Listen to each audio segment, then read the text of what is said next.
In this installment, I discover what appears to be an unrecoverable absence and work out my next move. I spend a weekend clearing out some movies from the DVR and am generally happy to have done so. Finally, Ralph and I take in Pixar's brilliant Dia de los Muertos epic Coco, which still processing here, but wow. Welcome to the show. He doesn't have that on video, does he? We'll find out together on video, Fuzzy. Diving right into it, my Friday night feature is one I was looking forward to revisiting since I watched Emerald City on NBC, when my classic collection brought an earlier Sci-Fi Channel reimagination of L. Frank Baum's world called Tin Man. Friday night feature. In 2007, the Sci-Fi Channel aired an evocative three-part miniseries called Tin Man, the name derived from an outer zone or OZ, Oz, slang term for cops. One of them, Kane, a broken-hearted prisoner of the evil sorceress Ascadelia's longcoat guard, sentenced for treachery to watch his wife and child beaten, tortured, and murdered over and over again. Misfit, uninspired waitress DG, played by Zooey Deschanel, frees Kane from his prison and brings him, along with Glitch and Raw, on her trek through the OZ along the old road to find her caretakers, then Richard Dreyfuss, the Mystic Man, in Central City, traveling to the icebound northern castle to ultimately reclaim her birthright as queen after her sister, Ascadelia, murdered her as a child and their mother gave her life to save her. Ascadelia demands to know from the queen she has been keeping prisoner how DG has come to be in the OZ. The queen has been reaching out to DG in her dreams, and it's getting in the way of Ascadelia's plans. Ascadelia has been anticipating the double eclipse of the two suns of the outer zone to activate an emerald that has gone missing. It seems that DG has been granted a sigil, by which she will be guided home to her castle and presumably to the emerald, but Ascadelia is not having it. She confronts DG about the emerald, and DG naturally doesn't have a clue about any of these goings-on, and then Ascadelia's longcoats boot Kane through an ice wall in the castle, and he sinks into an ocean. Frankly, DG wouldn't even be in the OZ if it hadn't been for Ascadelia kicking up such a fuss about her and ordering a travel storm from the other side, our world, where DG has been waitressing, dreaming her dreams, and waiting for her life to happen. Had Ascadelia just left well enough alone, she could have sent her flying bat monkeys. You heard me. Bat monkeys literally fly out of her chest in spectacularly bad CGI, looking for the emerald, and they probably would have found it by now, and DG would just be stuck over here taking apple pie orders for cops who ticket her for speeding when she's late for work and want to impound her motorcycle. Where in Kansas is this exactly?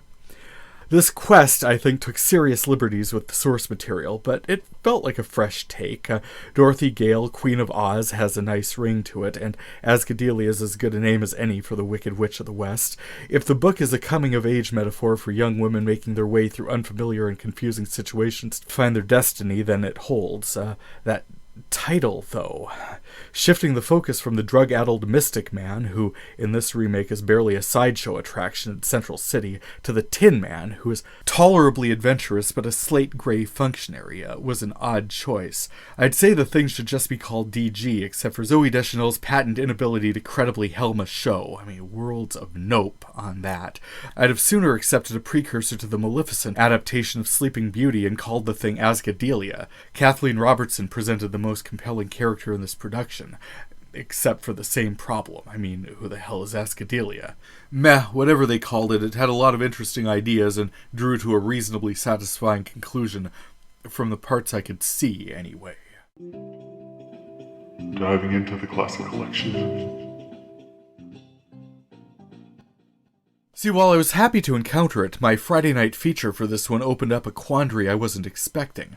Whatever happened with the recording of this series at the time, I am missing chunks of media, and I'm at a bit of a loss as to what to do about it. The show was organized as a miniseries in 3 parts, about 90 minutes each. It looks like I've got all of part 1 and what looks to be the last 20 minutes of part 3. When I catalog disc 365, there's about 15 minutes of disc I can't seem to recover. I'm not sure what happened with. It's possible my VHS to DVD dubber at the time simply finished dubbing the tape I was transferring, and I decided not to save the first 15 minutes of the next tape onto that disc. The problem with that theory is that the next disc, disc 366, does cut in on the end of the third part of the series, the episode titled Tin Man, already in progress. The other part of what's wrong with that theory is what would appear to be an absent disc between discs 365 and 366, wherein the entire episode of Tin Man Part 2, Search for the Emerald, should be. In fact, if there were such a disc, it would theoretically hold the 75 remaining minutes of Episode 2 left over from what appears to be the 15 minutes of otherwise unrecoverable, possibly blank, possibly missing space at the end of Disc 365, and the first 70 minutes I can't seem to find anywhere of Episode 3. However, since that is at least 2 hours and 25 minutes of material, and I was only recording 2 hours of material per disc, the provenance on this shadowy intermediate disc gets fuzzy. It gets fuzzier still if I suggest the two missing portions of Tin Man are split across 2 or more intermediate discs. If that were the case, I feel like I'd remember this weirdness a little bit better. I mean, my better guess would be that I'd switched the next tape in, pressed record, and Sci-Fi decided to include one of those no-record signals, which would keep the material from transferring to a disc. The problem with that is I think the first time I remember encountering such a signal is earlier this year when transferring an MTV News segment from the Choose or Lose coverage from the 2000 election, and seriously, MTV, you people were afraid us viewers would, pirate your coverage of the 2000 election? When I brought in that VHS tape, my dubber refused to record it, and then refused to record it again, and I ultimately gave up and fast-forwarded past it to transfer the next show. After that, I encountered it several times in a relatively small number of VHS tapes, mostly with music videos, and, seriously, multiple times during an MTV report on the death of Joey Ramone. Again, I understand anti-piracy efforts, but choose your friggin' battles, MTV. Some people would consider a report on the death of iconic punk artist Joey Ramone to be a piece of social history, part of a cultural scrapbook with personal meaning that maybe they'd want to preserve as part of a personal media archive. Something at any rate I shouldn't have had to have brought in via camera phone, but I guess if I wanted to keep it, that's what I had to do. But I digress. If Sci-Fi decided to block piracy of the 2007 broadcast of Tin Man using anti-piracy coding, it seems not to have worked at all during its first episode or the last part of the third episode. Since I don't recall my dubber just shutting down and rejecting a disk transfer at any point before last spring, I have to wonder if the tape was simply transferred out of order. I don't remember that happening a lot. I don't think my dubber shut down or a disc got lost.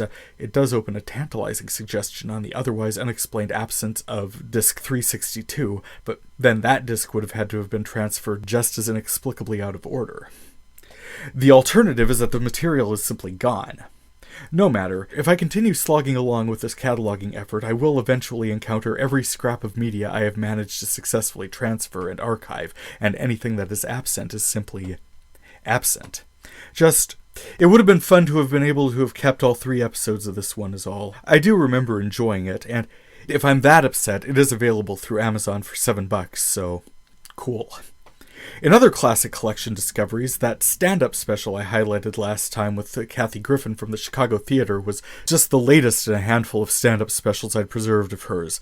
Along with Straight to Hell from 2007, Bravo aired Kathy Griffin's Not Nicole Kidman from 2005, Allegedly from 2004, and Strong Black Woman from 2006. What can I say? She puts on a fun show. Also, a standout from this set of discs was a special 2-parter Christmas-themed episode of The Closer with Kira Sedgwick, involving her family in the recovery and extradition of a suspect in a police-involved shooting and corruption scandal. The show builds high stakes, mounting tension, and solid character development in a relatively short amount of time, mainly by involving relatives, in this case, Chief Brenda Lee Johnson's parents, who are willing to help out, but get way more involved than is entirely comfortable for a crew that's already dealing with departmental infighting and personality clashes. Ultimately a satisfying installment, and fun to see them again outside the usual summer run. Current collection.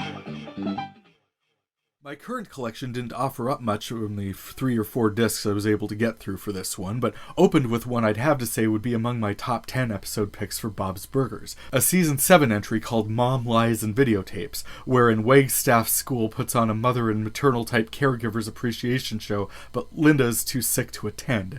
So Bob pulls out an 80s-era videotape recorder, to which Jean reacts, "Whoa, is that the flux capacitor?" And Tina asks, "Does that transform into anything?" And Louise suggests that, yeah, people are stupid for shooting video using something that also fits into their pocket. Bob is annoyed, but turns out they're right to mock because everything that can go wrong with a VHS recorder, including running out of tape, low battery, and ye olde unspecified error message goes wrong with his, and voila, he misses the kids' performances.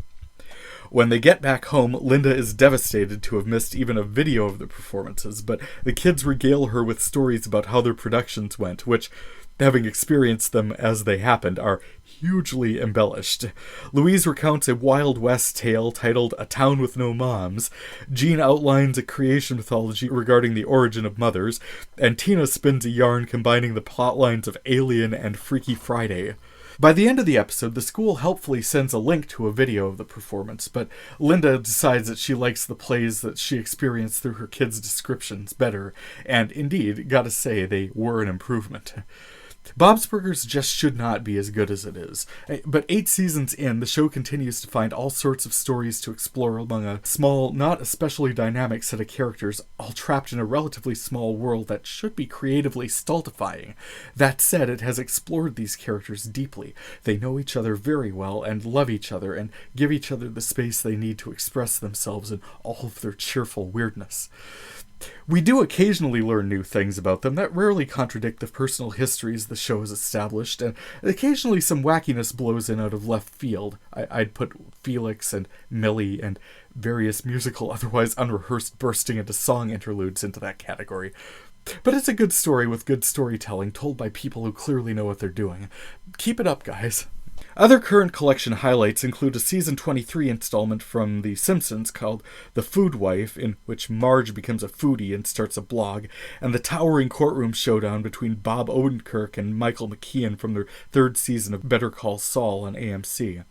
I recorded the FX presentation of Horrible Bosses from 2011, which I mostly enjoyed, and I grabbed a copy of Chaplin, The Legend of a Century, a 2014 presentation aired on Prairie Public Television, and I see where I've recorded what I suspect is at least a 5th or 6th copy of Quentin Tarantino's Pulp Fiction. This one aired on the Sundance Channel.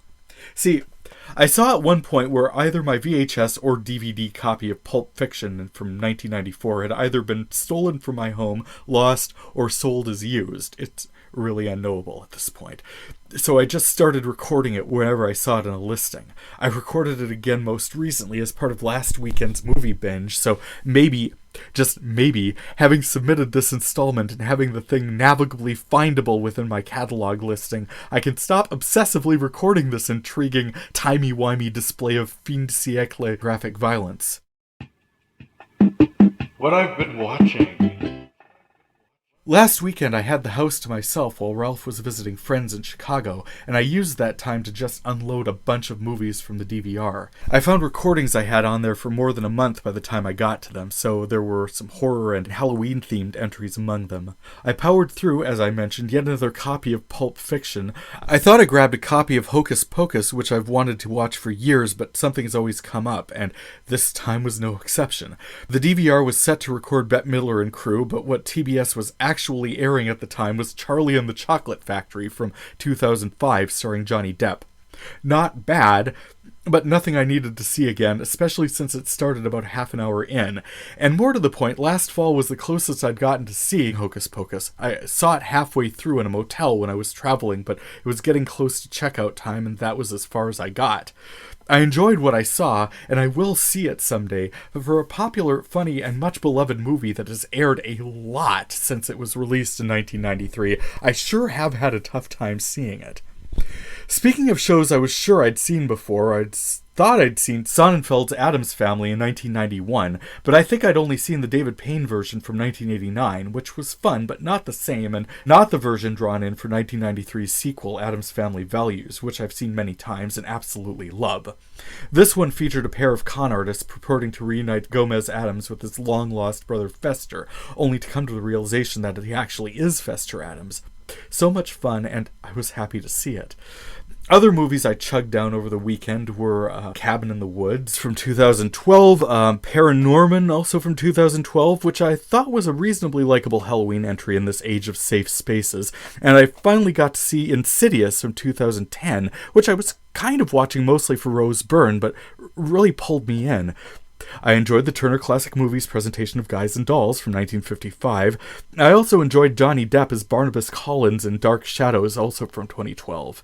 The best one was from this weekend, though, when Ralph squired me to a movie and we took in Pixar's Coco, which this movie was simply epic. I thought there was so much movie to this movie, which explored themes of family and destiny, where a family's love can guide you, support you, maybe be a little short-sighted at times, and it can for sure get a little hidebound, but when you stand up for yourself, they'll ultimately be on your side. I do not want to give anything at all away about this movie, because it was organized perfectly, and that's part of what is so epic about it.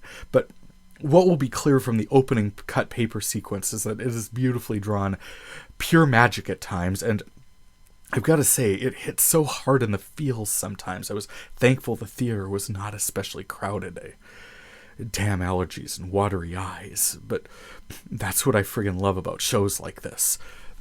I drew a couple of parallels between this show and the story of Kubo and the Two Strings from last year, a cultural celebration of support of ancestors, the centrality of music and creativity and otherworldly adventures in brilliantly and beautifully crafted environments, but both shows stand entirely on their own, and I don't want to overrelate. I will just use this platform to mention that last summer, Kubo broke my heart. That show left me trying desperately to keep it together in the theater, the closing sequence of While My Guitar Gently Weeps just tearing away at my resolve, and my husband seeking to comfort me as I shook inconsolably at my own fresh, raw incomprehension in what I just watched, a child's attempt to cope with his sense of loss through brilliant storytelling. Another couple chose, like us, to sit through the credits as their young child climbed around the seats of the theater. I was shaking with sadness, choking back sobs. Ralph's arms were around me, and this mom decided that she needed to stand up for common decency with the words, "There are children present." Two things. This show was really not for children, certainly not toddlers, and I was heartbroken. No, she doesn't know my backstory or anything about me. She knows we're two men, and that makes any expression of love or affection or support wrong. Can I just say, I know there's realistically not a chance in hell this person will ever hear these words, but along with the abandonment issues that sting anew when I encounter shows like this, now I had to deal with some random person's judgy reproach, which, well, I was stunned. I never want to know who these people are, but I figure it's an opportunity to mention none of us know what other people are dealing with in life, and a reminder to approach each other with compassion. That child I'll just mention here was paying zero attention to us. Mom maybe should have taken a cue, or if my grief is so offensive, just leave, since, you know what? The movie had been over for 5 minutes at that point. In the immortal words of Ferris Bueller, "Are you still here? It's over. Go home." Bah. Different movies, same feels, and Coco certainly got my eyes tearing up more than once. It's fantastic. Go see it. Go see it now. Finally, I know it was some embarrassment that in an installment celebrating women last time, I completely spaced mentioning the, at that point, upcoming 50th anniversary Carol Burnett special that aired last weekend on CBS. Ralph and I took in that production on Sunday night, and I just loved it. If a woman at the helm of a comedy variety show was groundbreaking at the time, she took that challenge and ran with it. She was fearless, skewering long-standing social conventions, while it has to be said, reinforcing a few others.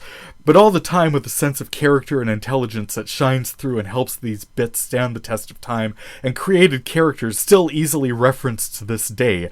Mrs. Wiggins, Mama from Mama's Family, As the Stomach Turns, and hell, Nicole Sullivan's Antonia Timmons on Mad TV traces a direct line from Carol's Stella Toddler.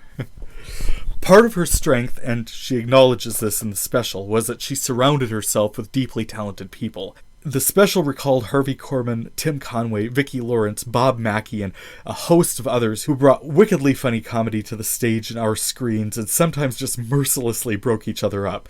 Speaking of breaking up, there was a scene in the special where the original broadcast cut from a stage production to a jib shot pullout from the Hollywood sign, at which point the sound cut out for more than a minute. You'd think that the whole show would be sorted, vetted, and sound checked before broadcast, but oh well. I'm just glad the sound cut back in eventually, especially with Harry Connick Jr. joining her as with so many others over the years for her classic closing number. I'm so glad we've had this time together, just to share a laugh and sing a song. Seems we just got started, and before you know it, comes the time we have to say so long. Shine on, you crazy diamond. And with that, thank you for checking in on my video cataloging project.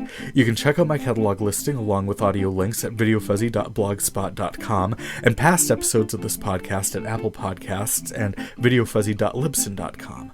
Feedback is always appreciated. You can contact me through my blog or podcast sites or through my Video Fuzzy page on Facebook. For Video Fuzzy, I'm Terry J. Amon. Happy viewing.